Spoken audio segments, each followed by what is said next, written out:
सभी श्रोताओं को हमारा नमस्कार। तो मित्रों, आपका स्वागत है हमारे शिक्षाप्रद कहानियां नाम की यूट्यूब चैनल पर। यहाँ पर हम आपके लिए लेकर आते हैं अच्छी अच्छी शिक्षाप्रद, प्रेरणादायक, आध्यात्मिक आदि कहानियां। कहानी पूरी होने के बाद आप उससे यदि कुछ न कुछ सीख पाए तो हमारा प्रयास सार्थक होगा, हमारा प्रयास सफल होगा। तो चलिए शुरू करते हैं आज की एक नई कहानी। कहानी का नाम है महाकाल। चलिए शुरू करते हैं आज की कहानी। सम्राट विक्रमादित्य अन्य राजाओं की तरह विलासी नहीं, वे हर समय इसी चिंता में रहा करते थे कि प्रजा को किस बात की तकलीफ है और वह किस प्रकार से दूर की जा सकती है। जिस शासक को प्रजा की चिंता नहीं, वह अपनी चिंता रहती है, उसे रक्षक नहीं भक्षक समझना चाहिए। एक दिन प्रातः 4 बजे अपने महल से महाराज फरहान निकले, बिल्कुल अकेले, किसानी वेश, एक ओर चल दिए। एक जंगल में जाकर देखा कि एक तरफ से एक रीछ आया और उनकी सामने वाली राह पर होकर आगे चलने लगा। उस रीछ ने मत को नहीं देखा, परंतु सम्राट ने उसे देख लिया था। थोड़ी दूर चलकर वह रीछ जमीन पर लोट-पोट हो गया और एक आला वाला 16 साला नवयुवती बनकर कुएं पर जा बैठा। सम्राट भी छुपकर यह निराला तमाशा देखने लगा। तब तक कुएं पर 2 सिपाही आए। दोनों सगे भाई थे, छुट्टी लेकर घर जा रहे थे। युवती ने मुस्कुराकर बड़े भाई से कहा, तुम्हारे पास कुछ खाने को है? बड़ा सिपाही, जी नहीं। युवती ने कटाक्ष मार कर कहा, मुझे बड़ी भूख लगी है। बड़ा सिपाही उस युवती पर मोहित हो गया था। वह बोला, यदि आपकी आज्ञा हो तो समीप के किसी गांव से ले आऊं? युवती, आपको तकलीफ होगी? बड़ा, आपके लिए तकलीफ, आपके लिए जान तक दे सकता हूँ। युवती, क्यों? बड़ा, सुंदरता के कारण। सुंदरता भी ईश्वर में से ही आती है। सुंदर चीज को देखने से मालूम होता है मानो ईश्वर का दर्शन हो रहा है। युवती, तो ले आ। बड़ा भाई चला गया। युवती ने छोटे भाई को पटाखा और अपने पास बुलाया। वे आकर अदब से अलग बैठ गए। युवती, मैं तुम्हीं पर रीझ गई हूँ। छोटा, ऐसी बात मत कहिए। आपने बड़े भाई साहब पर कृपा कटाक्ष किया। आप मेरी भावज हैं, भावज माता होती है।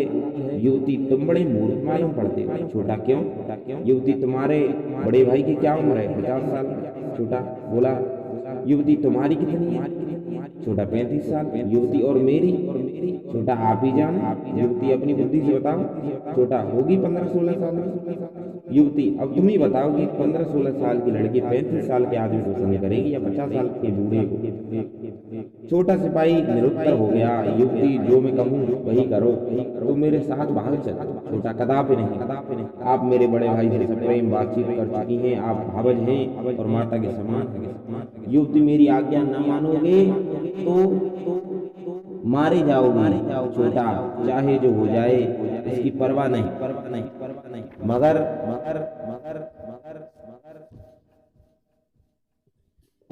मैं आपको स्वीकार नहीं कर सकता। थोड़ी देर में पाव भर पेड़ा लेकर बड़ा सिपाही आ गया।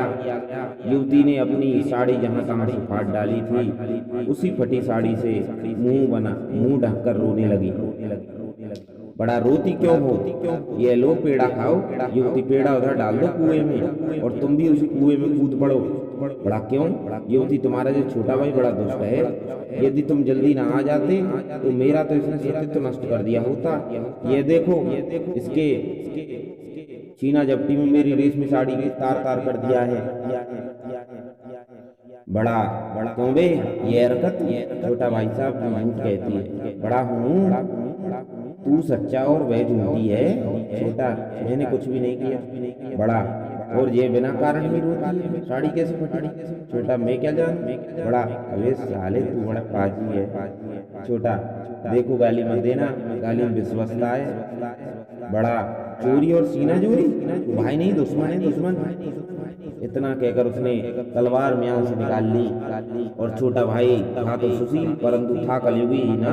वह भी आ गया सिपाही अपन गर्मी में। उसने देखा कि बेकसूर होने पर भी उसका भाई एक अनजान और बदचलन और के कहने से उसे पथभ्रष्ट समझ रहा है। उसने भी तलवार निकाली और दोनों ने पैंतरे बदले और चलने लगी तलवार। 5 मिनट में दोनों मरकर गिर गए। युवती हंसी जमीन पर लेट गई और लोट-पोट होकर काला सांप आगे उछल दी। सम्राट ने प्रण कर लिया, इस विचित्र जीव की पूरी काल गुजारी वे अवश्य देखेंगे। आगे चलकर मिली एक नदी, उसी में उसमें आ रही थी एक बड़ी नाव, उसमें बैठे थे 300 आदमी। जब वह नाव बीच धारा में पहुंची, वही काला सर नदी में कूद पड़ा और नाव की सीध में तैर चला। सांपों का कायदा है कि पानी में सीधे तैरते हैं। शेर, सुअर और सांप ये तीनों धार काट कर सीधे चलते। नाव के पास पहुंचकर सांप चिटका और नाव में जा गिरा।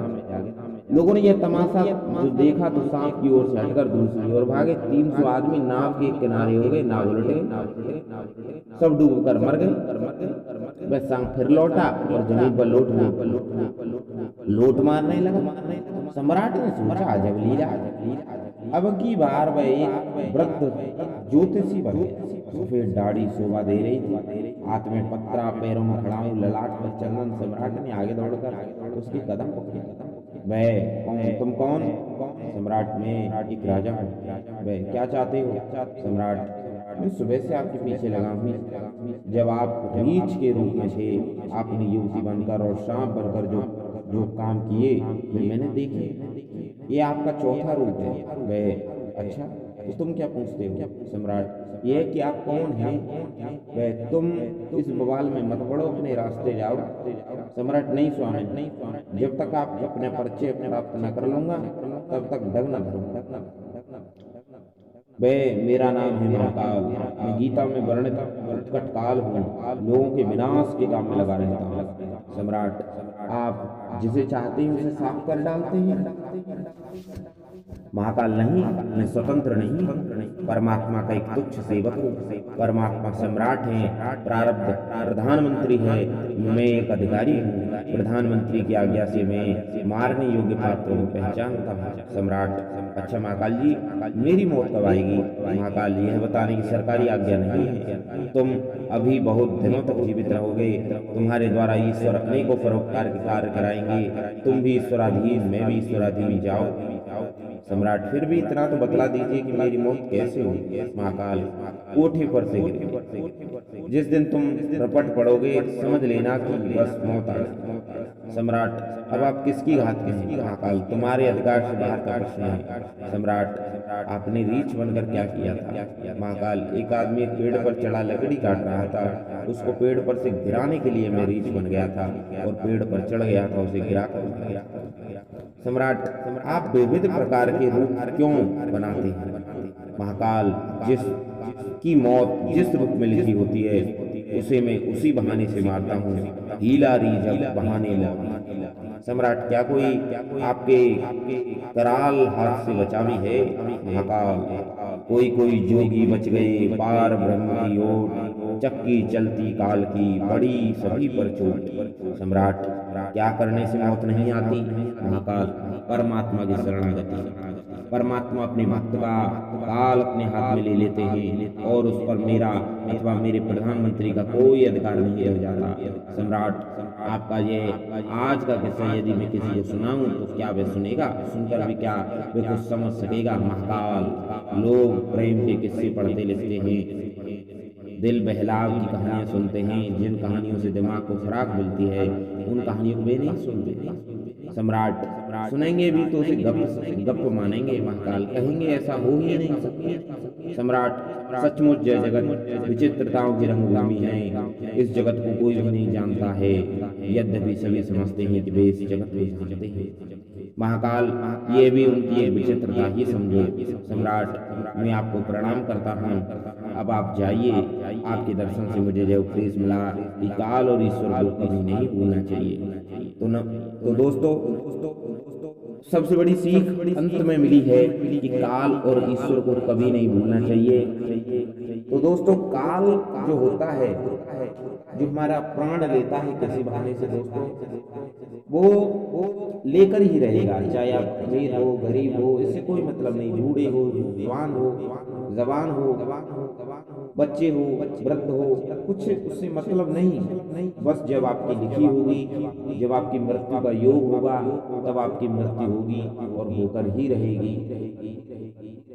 और परमात्मा की कृपा ही उसे टाल सकती है और कोई ऐसी कृपा नहीं जो उसे टाल दे। तो दोस्तों बहुत बहुत शुक्रिया आपका पूरी वीडियो देखने के लिए। अगर हमारे चैनल पर आपको कुछ भी अच्छा लगे तो लाइक, कमेंट और शेयर जरूर करें। दोस्तों हमारे शिक्षाप्रद कहानियां नाम के चैनल को जरूर सब्सक्राइब कर लें, ताकि आपको समय समय पर डाली गई वीडियोस की नोटिफिकेशन बराबर मिलती रहे।